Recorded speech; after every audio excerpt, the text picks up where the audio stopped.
Very good morning or afternoon or evening, everyone, depending on where you are, your time zone.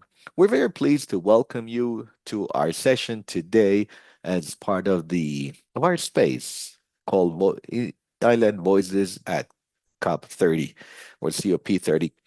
Thank you for attending this session today. As you may have realized, it's all in Spanish, but we have simultaneous interpretation into English. We'll be giving you the instructions shortly. Well, Island Voices at COP30, practical solutions and leadership in island coastal solutions in the world. Well, we are the center of attention. I'm Christian Sakino, Director of Event Platforms and Island Innovations. And I'm very pleased to be the moderator of this session that is entitled Insular Voices Island Voices of the Hispanic World Climate Action at COP30. Before we get started, dear participants, please take a few moments to participate in the survey that you will see right away on your screens on Zoom. This survey will help us know where you are joining from and also the sector and the industry that you are a part of. So take a few moments to fill out and answer this survey. Similarly, be reminded that you can use the chat box to introduce yourselves and you may interact with one another. But if you have any question, please do use the Q&A option. It appears as Q&A at the bottom of your screen in the Zoom buttons at the bottom.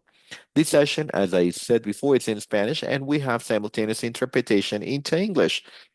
Now, you may enable the interpretation by clicking on the globe-shaped icon at the bottom of your screen when you see the other button and select the language of your preference.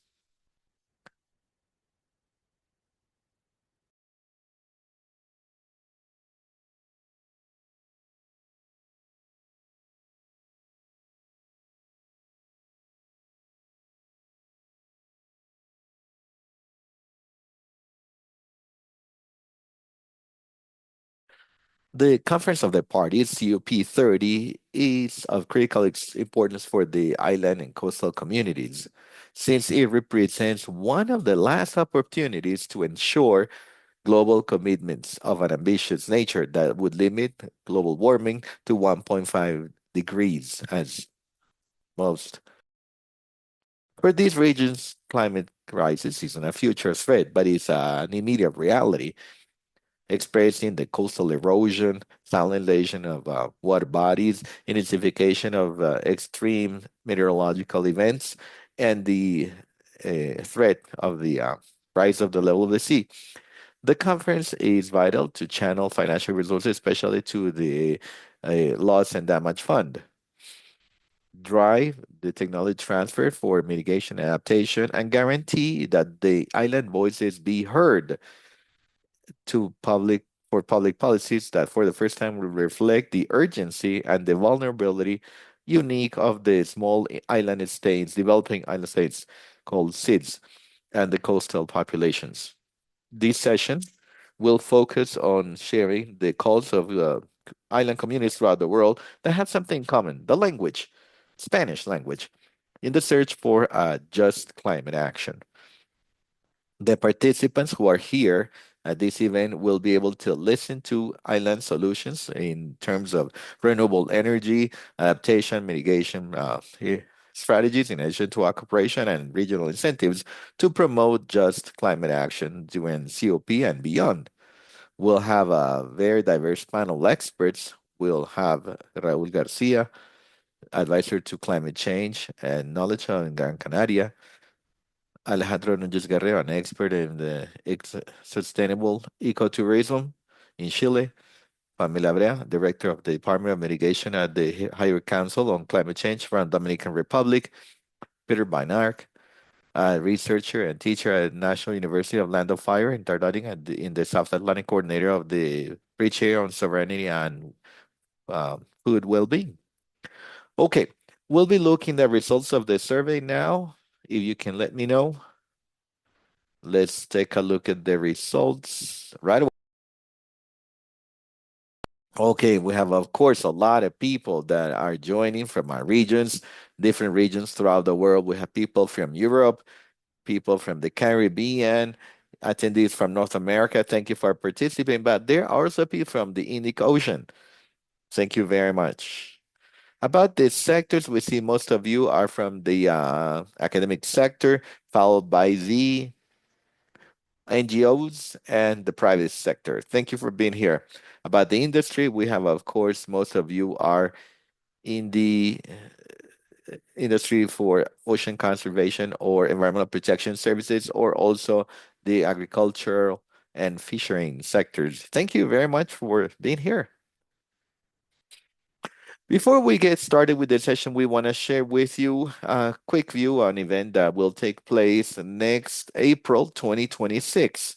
It's the Global Summit of Sustainable Islands in Gran Canaria, Spain, an event that Island Innovation and the Cabildo, the Council of Gran Canaria, is pleased to introduce to you. The summit will gather island leaders, innovators, investors, and specialists in public policies for a series of sessions focused on feasible solutions and climate resilience, energy, and sustainable development from one of the leading hubs in this topic in the heart of Europe. After the experiences we had this year in the San Cristobal and Nieves Islands, and also last year in Edward Prince in Island in Canada, now Europe will be the center of attention. Now let's watch the following video.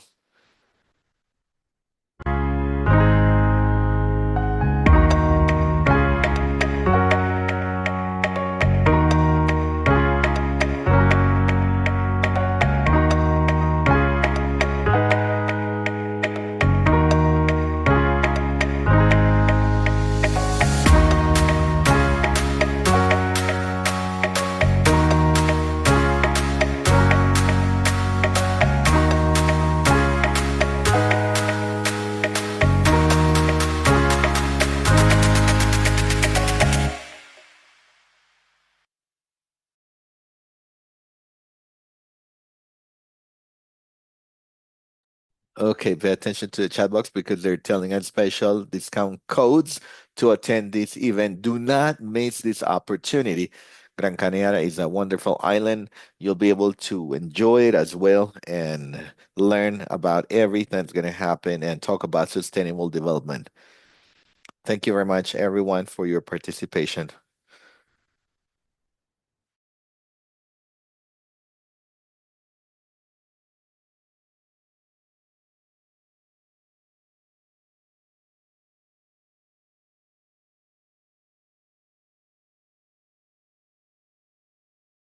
Now, I'd like to welcome the first speaker for this session, Raul Garcia Brink, environmental advisor, also for climate, energy, and knowledge of the Council at Gran Canaria, to start for his with his presentation. Okay, you have the floor.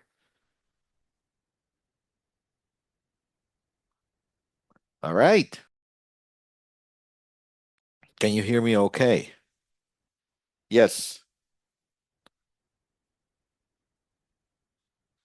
All right. Good afternoon from where I am. Everyone, first of all, I'd like to thank the information from Island Innovation and the invitation to participate in this forum. And no further ado, I'd like to share my presentation with you.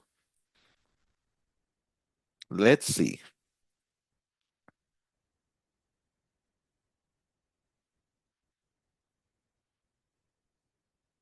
I hope you can see it. All right, great. It's a pleasure for me to be here with you. And okay, I want to start my presentation with a satellite image. This is from 2019. There you can see perfectly well the scar of in our territory of a fire, of sixth generation fire. Uh, We suffered this that year 2019. And okay, I think that this image represents pretty well what I want to start with in my presentation. And climate change to us is not a fashion thing. It's not a distraction. It's something that you can see even from space. It's a reminder to us that the we live there. We're the first line of climate crisis, and that's why we are forced to accelerate the solutions, current solutions, fair solutions, and based on the territory. I'm coming from of Gran Canaria. It's a peripheral island very close to the African continent, but it belongs to Spain and it belongs to EU, to the European Union. And okay, we are isolated from the energy point of view, and we are islands. We're very vulnerable to the consequences of climate change. I am part of a team. Actually, I was an environmental advisor, as Christian has put it, but okay, behind the advisor, there's a whole team of individuals. In this case, you can see them on the screen. There's a picture of the whole team of the Energy Island Council Advisory Team. And that's what we do. We work on climate change. We work on these matters related to climate change adaptation, to climate change, and also mitigation of climate change, especially in the areas of renewable energies. I'm sorry, energy efficiency, mobility, sustainable mobility. To that extent, okay, we try to advance on all the themes mm, related to adaptation and mitigation to climate change. Philosopher Timothy Morton says that climate change is a concept that's hard to understand, to assume, or to accept by the population. Why is that? Because he's come to say that it's a hyper object. Actually, what we see is just fragments of the consequences of that climate change. But it's difficult for us to see it as a whole. We see the droughts, we see the forest fires, uh, beach that is drawing, but we cannot integrate it as a whole. And that human limitation, I think it helps to respond to the question as to why we react late towards climate change. I think we don't perceive it as a whole threat.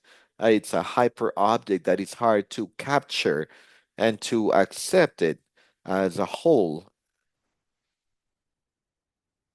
Okay, then the problem is that climate change accelerates and speeds up. I think the impact and symptoms of climate change are there, but unfortunately, the policies many times they do not advance, they do not accelerate, that they just are in a state of inertia. Sides of the policies just as they are, just health, education, roads, and so on. But it's very difficult to make a change and to include changes in the political agenda in a very high level of the political agenda, whereas climate change just accelerates. In the case of island of Gran Canaria, climate change is something that we observe, I think, very clearly and very evidently. For example, this is an image of the coastal side in the north of the Gran Canaria island. This is called St. Philip area or coast, where the erosion and, of course, the impact of the sea on the houses that were more distant from the sea and they're much closer to the sea and they suffer damages every time there is a storm or something. So this is a pretty good picture of what it's like now. And I've combined this with another picture that is right below, where some kind of pools, because we're developing an European project precisely to mitigate the impact of the waves on of the sea on these houses that are on the coastal line. But then we suffer fires, long droughts, also tropicalization that's more and more intense every time of our climate, which is impacting health, agriculture, and of course, they may impact tourism in the future. This could be a territory with, I mean, it is a territory where tourism is very important. We get about 4.5 million tourists a year. We live off tourists in a way. And okay, any climate phenomenon of this sort may impact us now or in the future because it's a driver of our economy, that is tourism. We have developed a model as the Gran Canaria Council, and we call it Isla, Eco Island. We want to combine mitigation and adaptation policies, merge them. We want energy and water sovereignty and also food independency. But in the case of here today, these are mitigation and adaptation policies where, okay, the economy, circular economy plays an important role. Okay. What are we doing from the viewpoint of mitigation? I have little time, so I'm going to move faster. We have installed, as a public sector and as government, we have installed about six sunlight megawatts, and we are bidding for another eight sun megawatts. And with solar energy, with some areas in parking spaces, sports courts, and school centers, and so on in these facilities, because as an island, we are interested in not using a lot of territory. That's why we're changing and we're trying to develop these policies in these spaces. At this moment, we have some about 80 point recharge points for electric vehicles that depend on our network. Our grid, we have a public grid that is distributed around the 21 municipalities of Gran Canaria Island. We are also developing energy community projects. For example, right now we are just beginning 4 energy communities with the projects, or let's say about to be completed.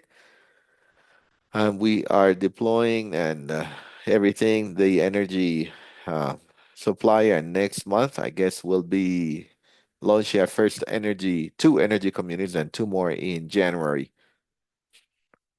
We also have a very important project that is the El Salto de Chira project. Is a project of a pumping project, because without storage, there's no energy transition in the island. So we need to store the energy. And in this case, well, let's say this water pile with stored water that we need to pump from the coast, we desalinize it with renewable energy and then we pump it. And this facility will allow us not just to improve our energy transition in the island, but then there's a water surplus that we can distribute amongst farmers in the island. And as a result, we can say that it's a mitigation adaptation project to climate change. And we have other innovative projects, such as right now we are developing a research project for geothermal production in Gran Canaria Island. We want to do 3 surveys to about 2.7 kilometers from the community to see if we have uh, energy in the subsoil. And then we are developing 4 more projects. We're launching them now on agrovoltaic energy. We also think it's an interesting project because we combine mitigation to climate change with adaptation to climate change. As a result, these are very important projects to us and interesting as well. In addition to these projects that I've described, we also developing other projects, especially adaptation to climate change, with nature-based solutions, NBAs, and also based on technology. We have the Mazunas project. We are restoring the dynamics, the natural dynamics. It's a natural reserve that we have in the coast. The Maspalomas Mazunas is a location, and you can see in the picture that we are restoring. No, not only uh, helping the environment, but we have planned it. This is an endemic plant, 900,000 species, I mean, units of this plant, of this species, and it's basically a restoration project. We have live coastal data of data, actually. It's in the north coast of the island. We are developing these pools. We're gonna try and somehow ensure they protect the houses and they dissipate the energy of the waves. On the other hand, we also developing a project called Live Nieblas, fog. We've developed some devices that allow, they are like the pine trees. We can capture the humidity in the fog and we turn it into water, and then we can water uh, crops, and we help with this with population in the islands so that we can restore the environment. We also have a project that's called the Alerta Gran. We're using AI to detect as soon as possible in case there's a fire, forest fire. And then we won't suffer what happened to us in 2019. And we also have a project, I think it's an interesting one. It's called Gran Canaria Mosaic. And what we're trying to do there is encourage the mosaic landscape in the mid mountain and high mountain landscapes, because we understand resilience. In case of fires, we can ensure this with the mosaic landscape. That means a landscape where we can meet with some forest, but also agriculture with livestock. We have a project, for example, of some sheep, Convera sheep. And with this project, we pay for environmental services. I mean, we pay the shepherds so they would take their cattle to those areas that are of high risk of forest fires. And with this project, we try to promote the rural economy precisely to have that territory that would be much more resilient in the case of fires. Okay, and I'd like to conclude my presentation saying that, okay, first of all, Gran Canaria is part of the European mission for climate change adaptation, where we have different projects, Horizon, Life. And as a matter of fact, as Christian put it before, in year 2026, we'll be the host of the Global Island Summit. And I'm completely convinced that we, the islands, have something to contribute with to the world. I think it's speed, clarity, and realism, because I believe that we the islands, we are very aware of the consequences of climate change, and as a result, at least in Gran Canaria, we're trying to take action quickly, thinking, of course, and reflecting, but at the same time, not just to stay thinking of strategies and debate, but trying things out, trying to transform the reality so that we become a territory not just resilient, but also a lab, a solutions lab, a nature-based solution, MBAs, to face the climate change challenges. We know clearly that the climate accelerates, but we need to accelerate as well. And we also understand clearly that we need to do this to the uh, justice and with energy communities, and justice for the communities, and also, of course, with policies that would be based on data and on evidence.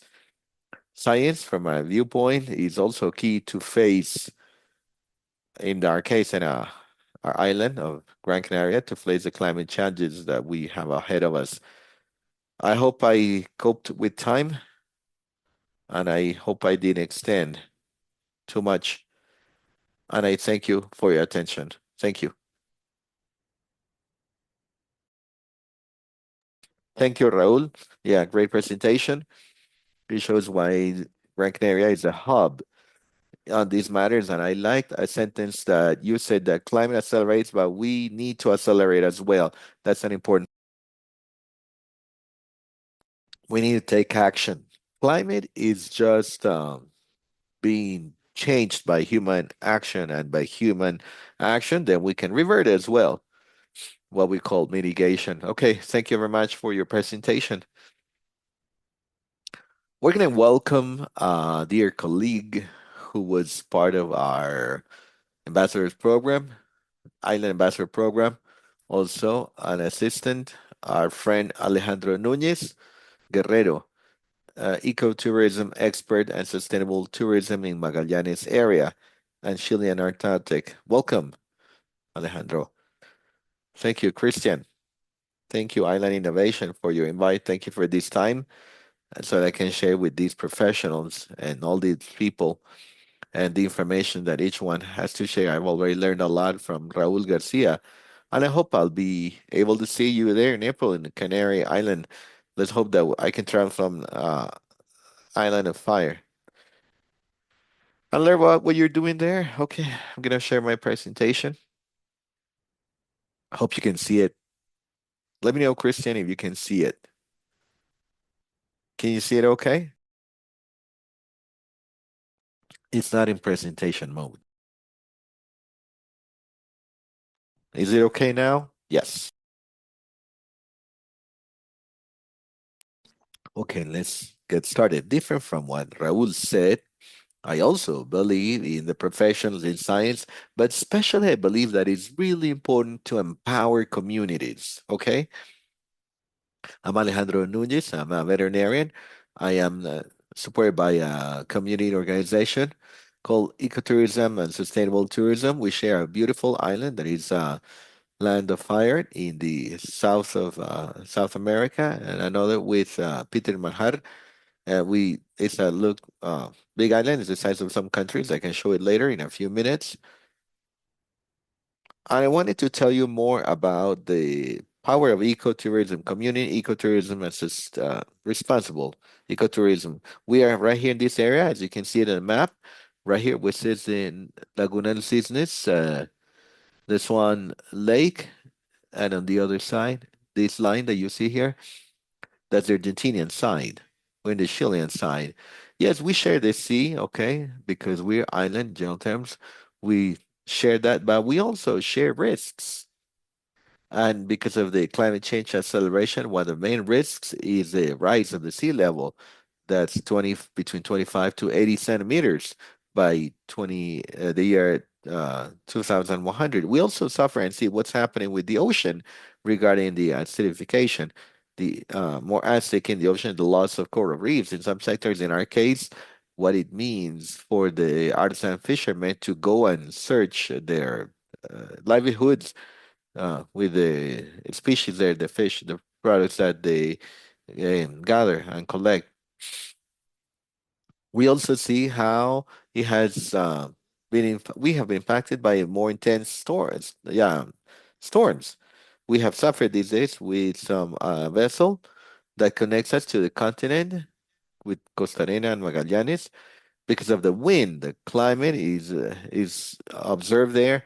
There is much more intense wind that causes that our connectivity is affected with the rest of the continent, the rest of the country. So we see the impact here and the impact on the food and be able to attend medical or access to medical assistance. Here in the sector, we see because of climate change the loss of the glaciers and also the sweet water. It's a reserve in solid state. We see that every time more and more it's impacted more. And of course, it might not be related in at first time, but I think it is the pollution or contamination. Our sector has sea bays everywhere. And as a result, we get all the pollution from the whole continent, right? So it's not a minor thing. Now, about what we can do, okay, in our island, those of us who inhabit the island and those of us who share, we cannot say no to the ecotourism as a whole, not to forest plantation or not to hydrogen. We cannot say to all of these things, the green hydrogen, they can not to forest projects. We cannot say no.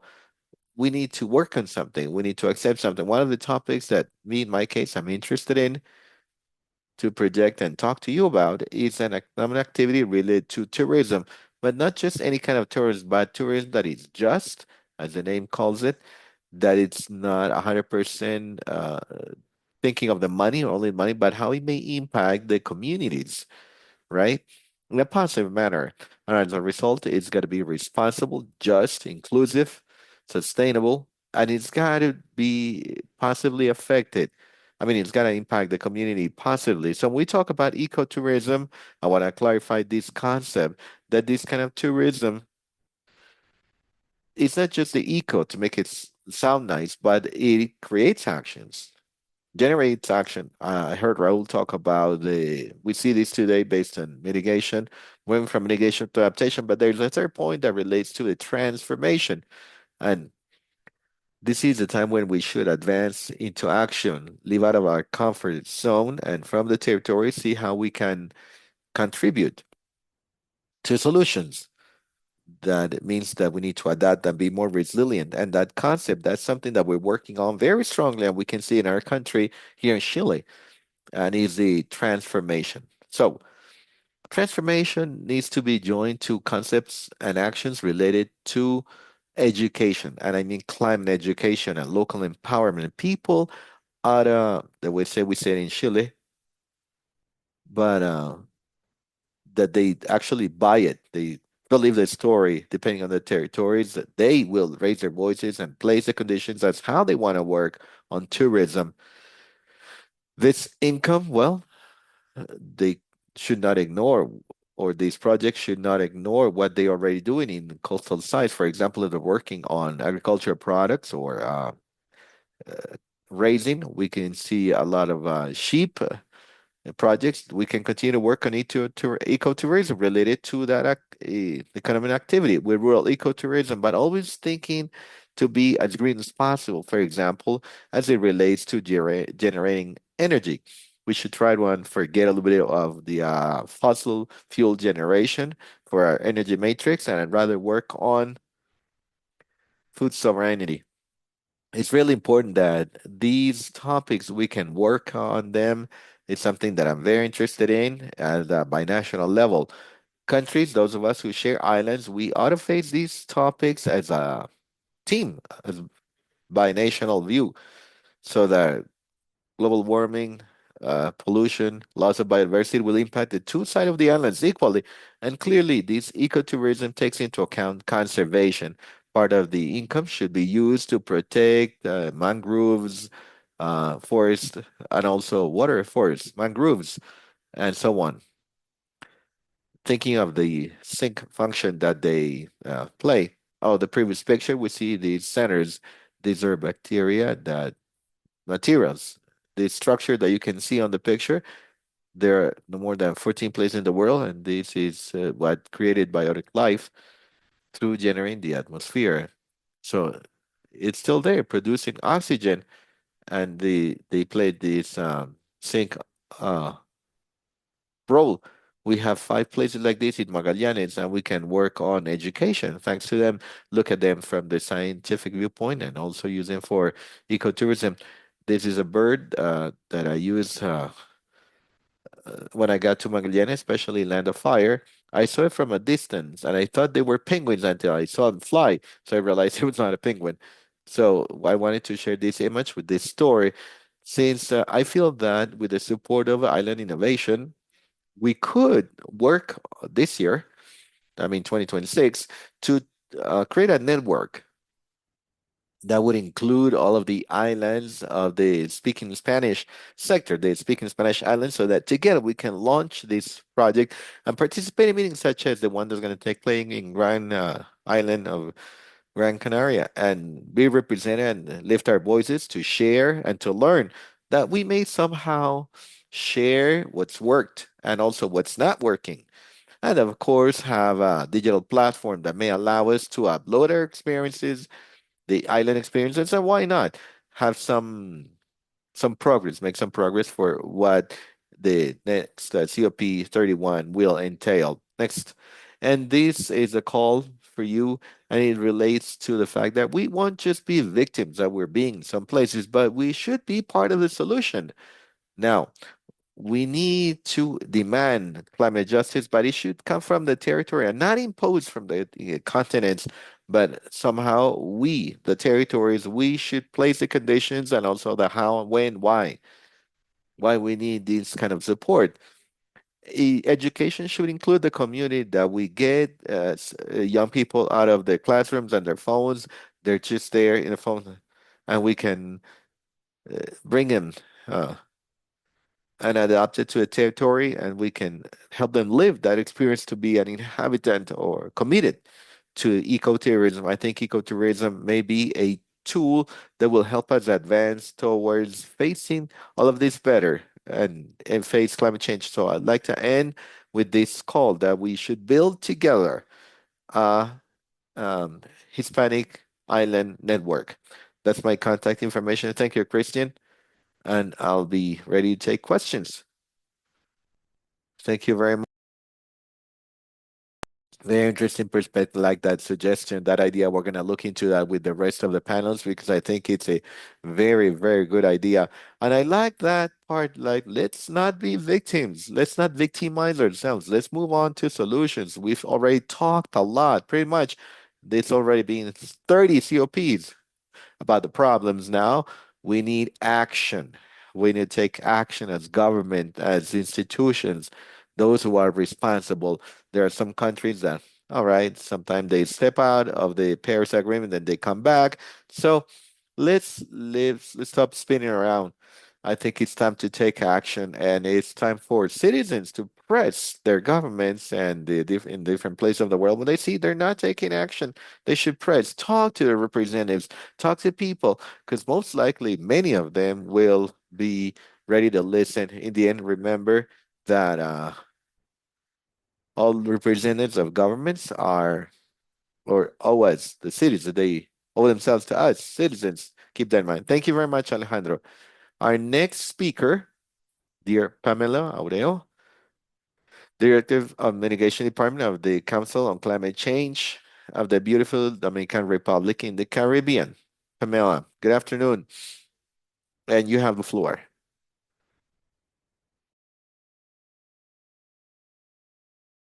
Hello, how are you all? Hope you can see my presentation. And can you hear me? Yeah, it's all right. It's a pleasure for me to be here with you on behalf of the National Council for Climate Change and Carbon Market. I've prepared this presentation. It's a mixed presentation, mainly in English, to facilitate your reading so that you can understand the topics I'm going to be discussing.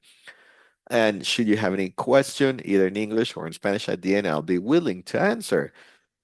And I'm coming from the perspective of climate justice. It's one of the key topics that is being approached when we talk about the islands, and from the perspective of the Dominican Republic, DR, what we're doing about it.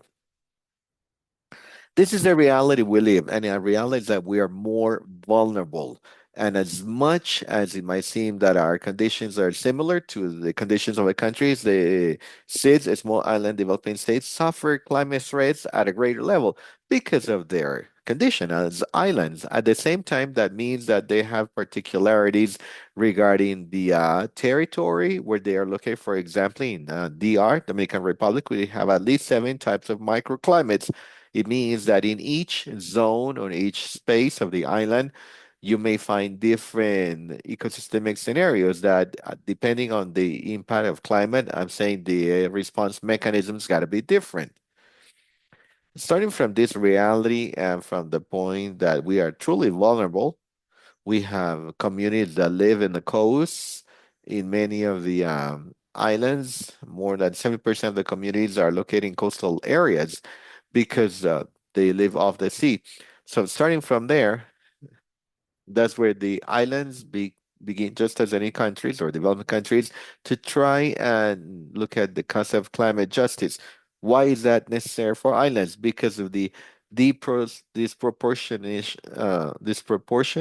of the impact versus the emissions we produce. For example, in DR, according to our last inventory, our emissions globally 0.06% of global emissions, which means that our priority is adaptation and that we carry out mitigation and reduction of emissions, looking for mechanisms to adapt and also to attract funds so that we can create more resilient systems.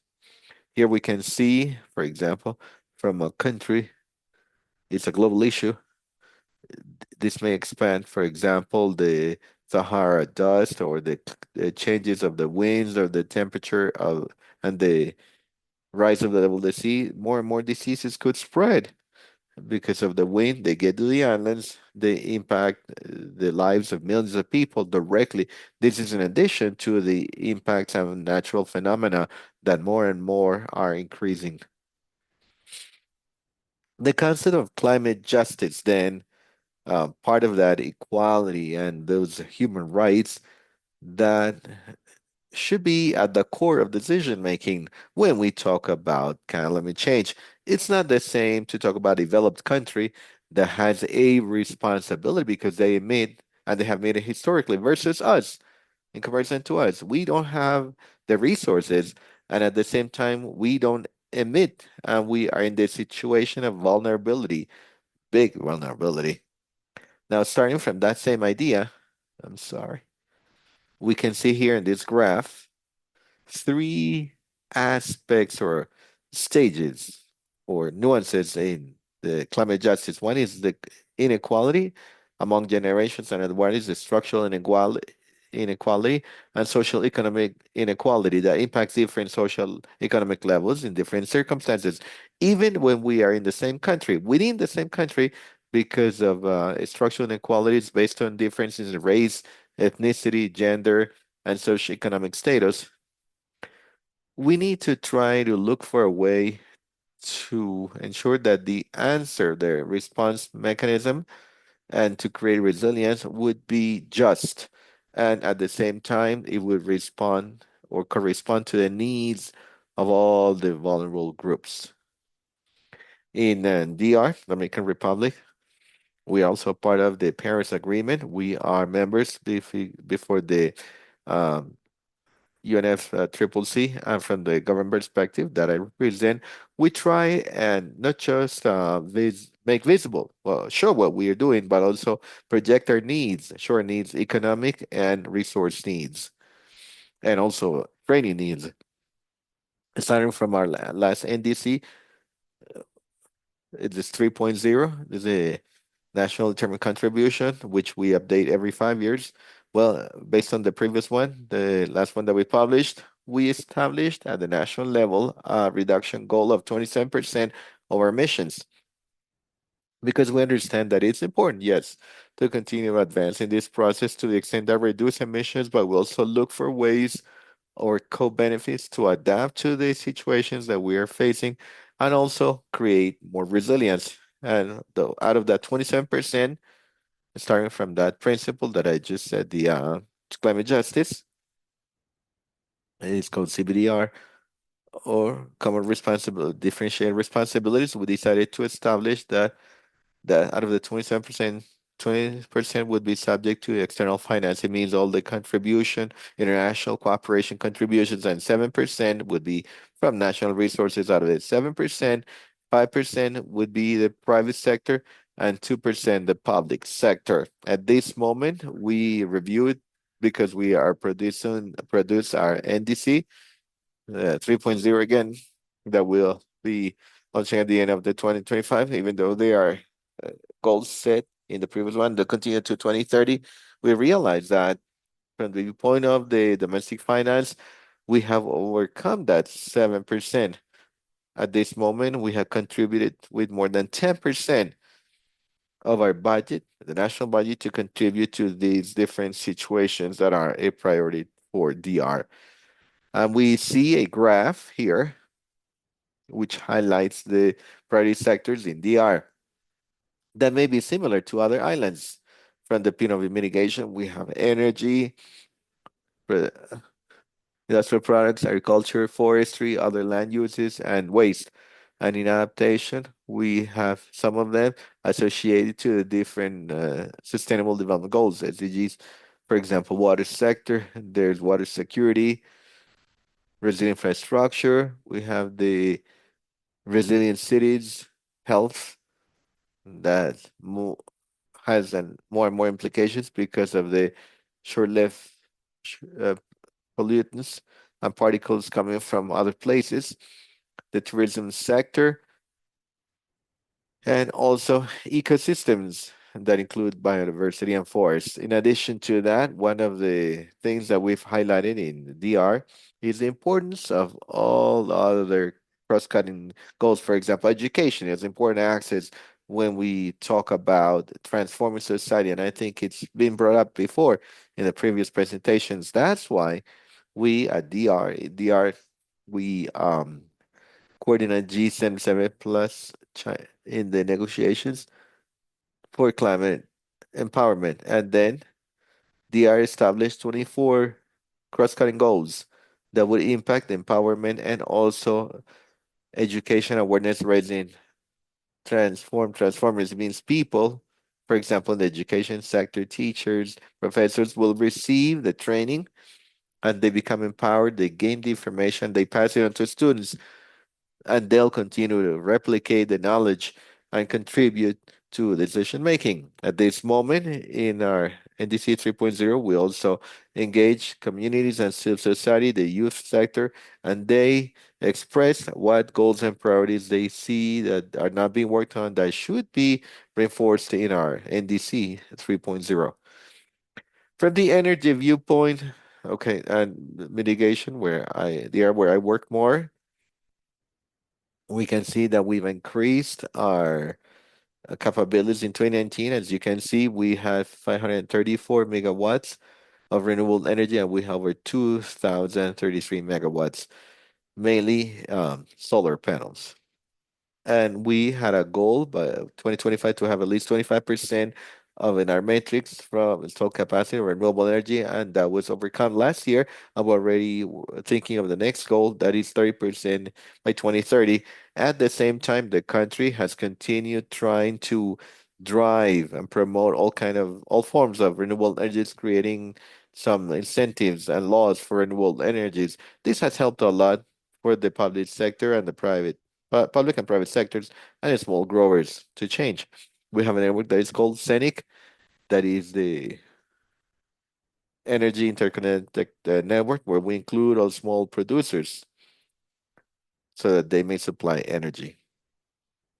This is an example of some concessions and projects being worked on, and how more and more we project an increase in the renewable capacity.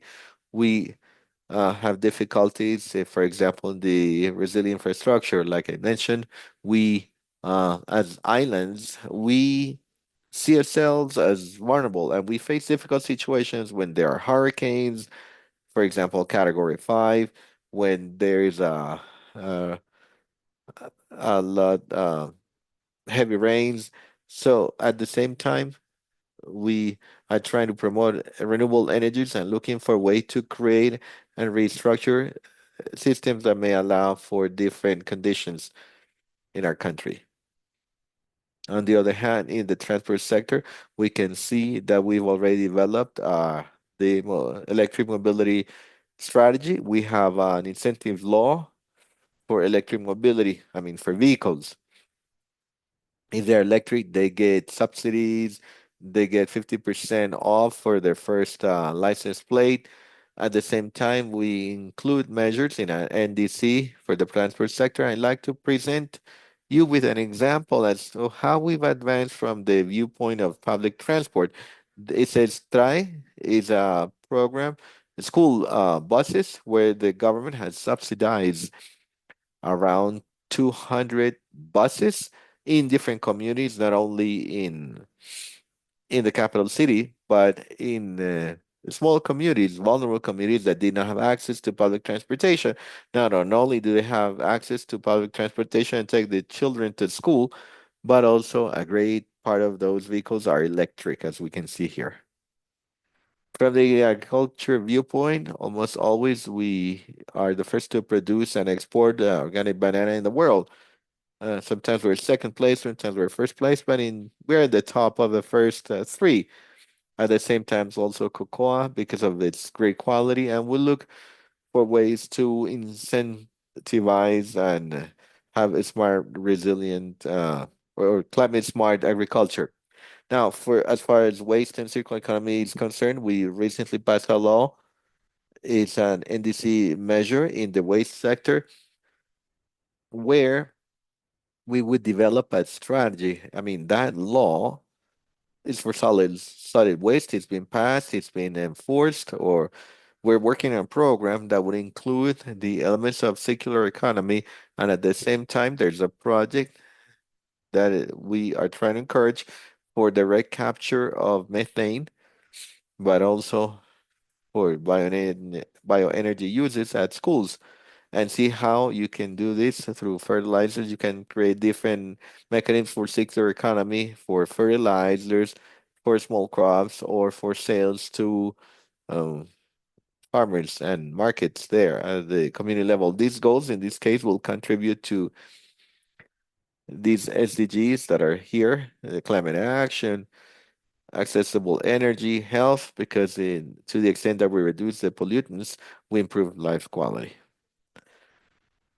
As to what we're doing at this moment, I'm at the COP30. I've been here since the 8th, one day before it started, looking to the negotiations, but also participating in the events such as this, where we show the efforts and we look for more cooperation strategies with other partners. Yesterday, for example, we attended a panel the International Southern Alliance, seems she said, where we are members, and more recently, we signed to be parties to a new platform that is being developed that's called Six Platform for the Islands. It's a way to create financial incentives to drive climate action, and that's all from my side. I hope that it was interesting to you, and should you have any question, you can let me know.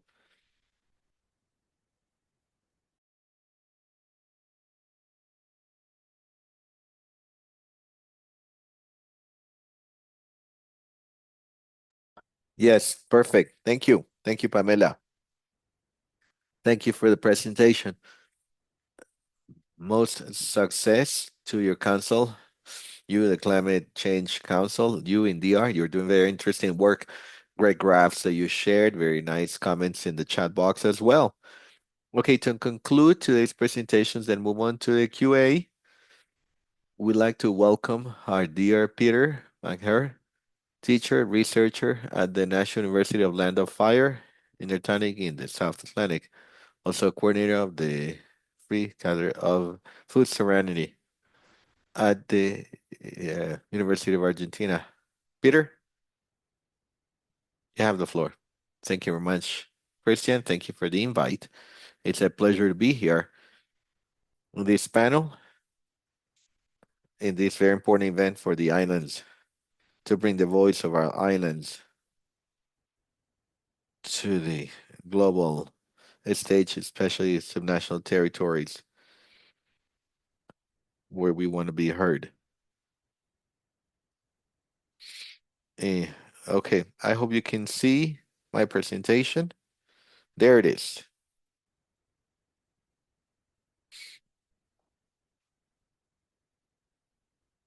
You can see it, right? Okay. It has to do with the contributions we've heard of before. I'm going to use these minutes to share with you how in our communities we are living this. It's a strong dispute between being part of the climate change or encourage the transition towards sustainability. The meeting of two very different views in a context such as ours that is very delicate. This is what you can see on the screen here. This is our island, a line of fire, as introduced by Alejandro before.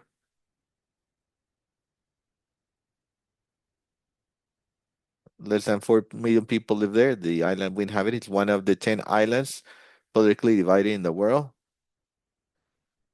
On our side, the Argentinian side, is part of a province, line of fire, Antarctica, in the South Atlantic. This portion, only some 185,000 people live here, concentrated in cities, Rio Grande in the north, Sura in the Atlantic coast, and Tula in the center. In the and the capital is Ushuaia in the south. This is a small island community that inhabits a subnational territory that is not ecologically vulnerable, but also It's distant from other places in the country and located behind an international border. And it is in that context, a complex context, where we have so many tensions. Since 2022, the province government signed several agreements with stakeholders to attract mega investments that would go over $2,000 million. That is almost 40% of the GDP of our province. Just to mention a few examples: mass production of hydrogen,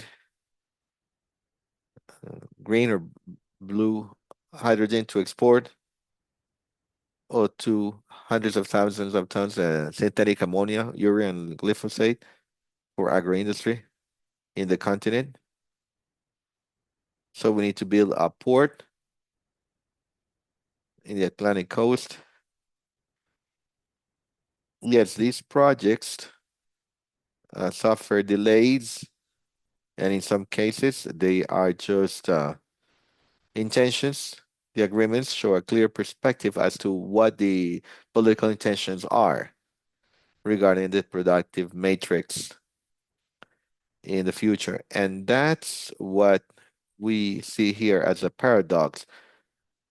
As we can see before, the islands, well, we are more vulnerable to climate crisis. We can say the first line, right?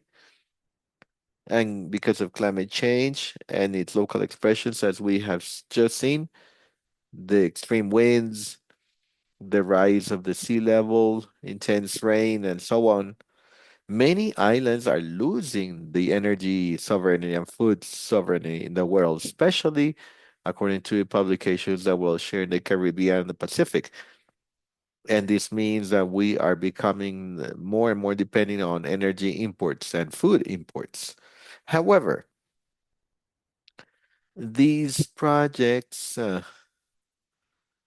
as we just mentioned, they will mean more piece of the chain, another piece of the chain that will deepen the crisis. So we need to wonder, what for?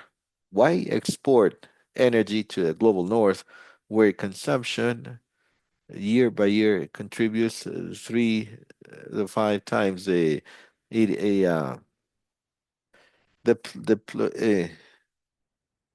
depletes the capacity, and there's an increase of the GHG. We would be adding or joining a model that is literally increases the environmental damage, and we suffer it the most. We, the island communities. So they're asking us in this case to be in together and produce our own threat. Portugal is not the only story we can tell, because from the cracks of these ambitions, they rise in initiatives and resistance that make sense. They have common sense and they seem to have a future. For example, in the year 2022, the same year of the agreements that were signed that I just mentioned, we created the Calisa food sovereignty program, and then we started training and research in agrology, food sovereignty. And we are not alone. We are part of a local ecosystem of initiatives that propose a concrete transition towards a sustainable future. Resistance arises in multiple fronts. They go local governments, they implement policies, they create dialogue tables, some community projects, and others projects that flourish, and students that choose to add to research projects and write theses on agroecology, generators at municipal level that drive laws to encourage uh, the healthy production. Schools that are also very interested in serving healthier foods in their tables, and producers, growers that are they grow and produce every more and more. So this is a classical struggle between the interests of the big corporations, approved in this case by governments, central governments, versus the interest of the distant communities, sometimes accompanied by local governments. That's the capital, right? The big capitals versus the communities and the social movements. So, excuse me, the essence, the core of this problem is in our load capacity. And it's no secret that our territory, because of its nature, the island nature, remote, cross-border nature, we cannot take the load of complex industrial chains without social, natural, irreversible damage. And knowing the impact of climate change, we should not, and we don't want, or we would have to just receive some production models that will do more and more harm. On the contrary, our islands, in their all diversity, they ought to be a scenario of alternative models, resilient, sustainable models. In other words, the islands are not empty lands, are not barren lands for obsolete models, but we are the territory of change. Thank you. Thank you very much, Peter. Very nice. Well, islands are not barren lands for obsolete models. I loved it because the islands, all of the islands have their own identity, cultural, gastronomic, uh, all kinds of identities. And so there are many, many things. Me, I'm a person from an island as well, from Margarita Islands. We have our own features. One of the things that I've always been surprised about is that we may be in the Caribbean, in the Oceania, or anywhere in the world, and we always have the same issues. We are the islanders. We are more impacted by climate change, by all of these phenomena. And let's say the global north ought to pay attention, and the global south, they should pay attention, both of them, the both hemispheres, they should pay attention to the islands regardless of where they are located. Thank you very much for your presentation, Peter. And very quickly, let's go to the questions, Q&A. We're already out of time. We went over the time of session already by very nice interventions. Please, I'd like to ask the panel to turn on their cameras and their mics as well. Let's start with the quick Q&A session. We have a question. The Pamela already answered the chat box, but I wanted to voice it to the rest of the audience if you haven't seen it. The question is from Valentina Carmo says, considering that tourism of the Dominican Republic has increased over 200% since 2000, what monitoring and control mechanisms do you apply to ensure that the growth will not commit the ecological capacity of the coastal areas, of the water resources and biodiversity in the country? And she answered in the chat box. I don't know if you want to expand on it and if you want to read it. Yeah, okay. I was talking about how we have laws 6400. It's from the Ministry of Environment forcing tourist projects to comply with the environmental standards. And starting from there, we also conduct environmental impact assessment. If they don't pass the assessment before presenting a project, then they cannot be built.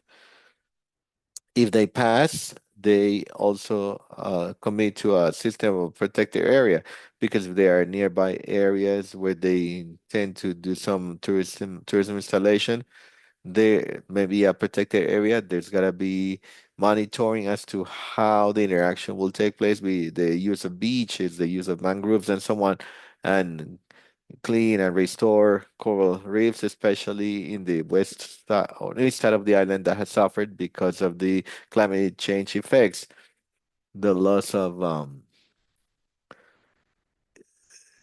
sea ecosystem. We are conducting restoration programs where many people, both foreign and locals, are invited to participate in planting those coral reefs, but also they're carrying out comprehensive management of sea areas, including different scenarios with other entities of tourism and environment, climate change, and other national institutions that may be affected by any of these consequences. Great, thank you, Pamela. We have a question in the Q&A from Maria Di Carli.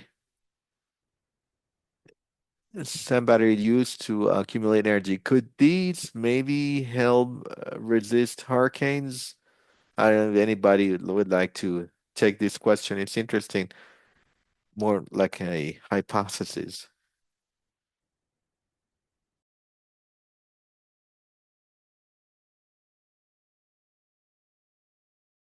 I'm sorry, can you say it again?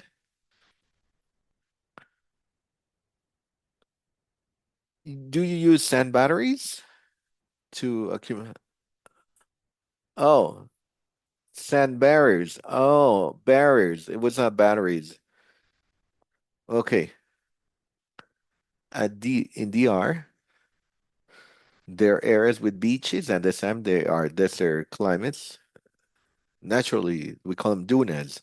There are barriers, natural barriers. It's about, and it's part of the fact that they help with, but throughout time and the impact of others, for example, flooding or there are other effects,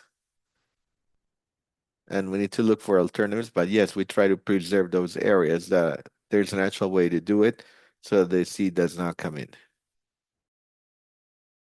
That reminds me of something they did in Japan as a tsunami wall about 400 kilometers long and up to 13 meters high after the 2011 tsunami. That was very devastating. I think some islands have replicated some technology like that, similar to what Japan did. They are pioneers there. Raul, speaking of Gran Canaria, is there a similar situation to protect from all of these climate phenomena?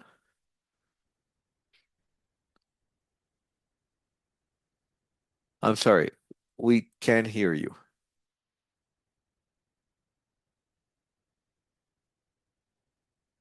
We can't hear you. Nope, not yet.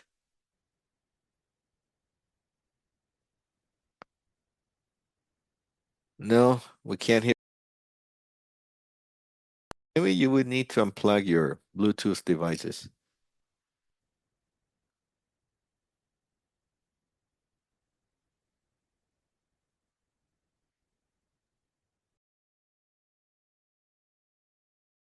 Can you hear me now? Yeah, we can hear you. Okay. Okay. We do not suffer. I mean, once in a while, do we suffer extreme climate phenomena? We're not an area where we have those experiences of tsunamis.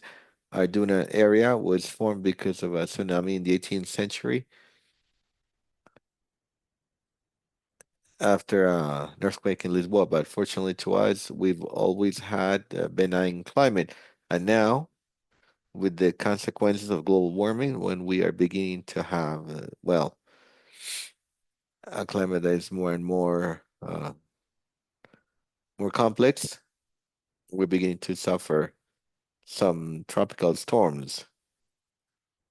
To us, that was completely unknown to us in the past. But we can say that this kind of phenomena, extreme phenomena, is not something that we have not received. There might be something once every 3 years, 4 years, but we know that it will increase. Okay, let me check the chat box. Gonzalo from Gran Canaria. He wants to thank everyone for their presentations. And his question is, I want to know if there is a network of nonprofit organizations of the islands of all the continents to develop knowledge exchange programs and direct action for mitigation and adaptation.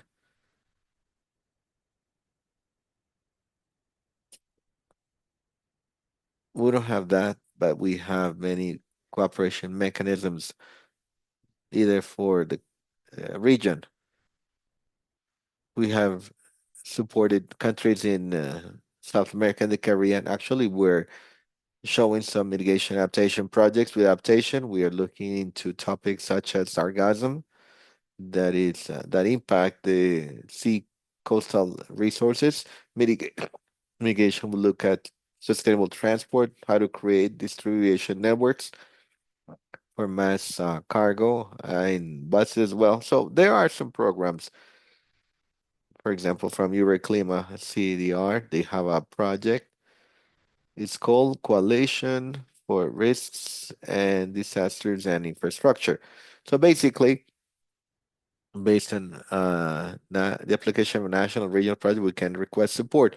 But I think the main headquarters are in India. So yeah, there are some mechanisms where you can support another country for a regional project or place an initiative and request support and receive technical assistance as well as funding. I think Alejandro raised his hand.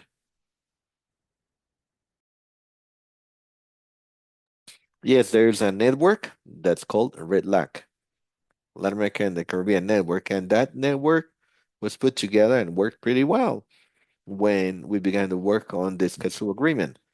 I know that's something that we've been working on. We've shared experiences. We're looking for uh, to have a legal capacity for projects and share experiences. Because one of the things that we realized in that network is that we don't need to reinvent the wheel. Someone's already done innovation. They might not have worked, some of them have, but it's time to begin to share them. And we realize that too. Scientific articles, many times they share what's positive, but when the hypothesis is rejected and it doesn't work, many times they that doesn't get published. So it's not shared because it didn't work. So this is something network does is they share whatever is positive and whatever is negative. But after a diagnosis is one of the things that needs to be done as an island. We need to diagnose to be able to say what's the load capacity, for example. If we can work on tourism, that kind of, and what kind of ecotourism we want. Thank you, Alejandro. I want to thank the panelists for their participation today and the audience. Thank you for your attention. And please keep checking the links in the chat box, whatever the team shared about the event for the Global Summit of Sustainable Islands to be held in Gran Canaria in April 2026. And please introduce this in your browser. We're going to share the website. There it is. My colleague Maria has shared this. gsis.islandinnovation.co. You'll find all the information about the event. You can get your entrance, let's say, tickets. If you're attending this COP30, you have an interest in discount valid till November 24th only. So don't miss the opportunity. Again, thank you very much. I want to thank the dear panel. I want to thank the interpretation service. Thanks for your patience. And I want to thank all the audience. We'll see you in the next session. I'm very pleased that we were able to hold this session in our own language, in our mother tongue, Spanish. That's so important so that we can gather the communities, Hispanic island communities, and people that probably are not residing in island. They come from an island and they have that love for the island. Thank you very much again, and see you in the next session. Goodbye.